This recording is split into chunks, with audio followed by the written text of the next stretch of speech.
Seeing very good growth in most of our markets. The one thing that has happened in most markets is that the levels of competition have increased, and obviously the penetration levels have also increased. In most of our markets now we are above 40% penetrated, but we are still seeing good growth. We think that the rest of the continent and the Middle East still do offer us good growth opportunities.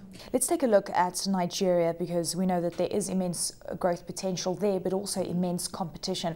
How does one grapple with that, given the fact that we're starting to see these telecoms wars playing out not only in West Africa but East Africa as well?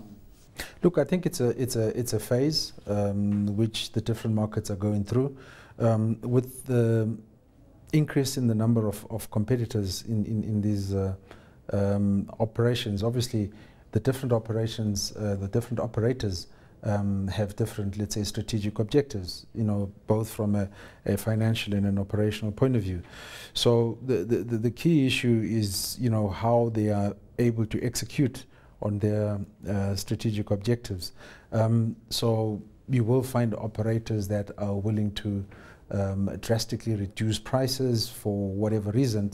And I guess in the longer term, all that will have an implication on how the different operators perform. We still strongly believe in that we need to keep growing our market share, and that we need to make sure that we do deliver good financial results from all our operations. Let's touch on capital expenditure. We know that that is down quite significantly, down around 33% or so. We know that you are going to be revising that marginally higher.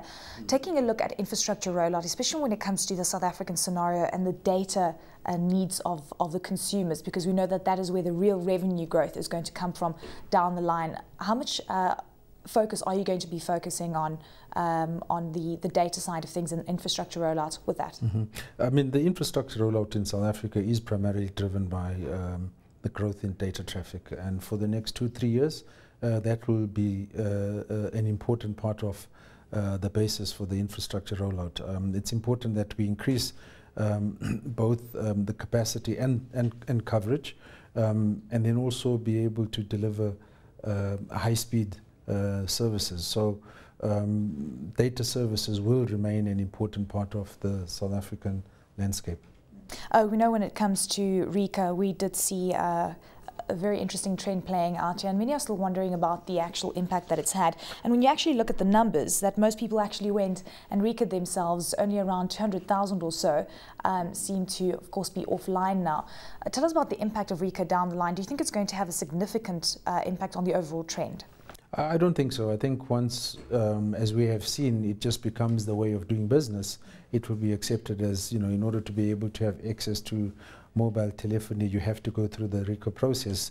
And I think we've gone past the, let's say, the difficult stages. I think now it's just going to be a normal part of doing business. Let's touch on your dividend yield.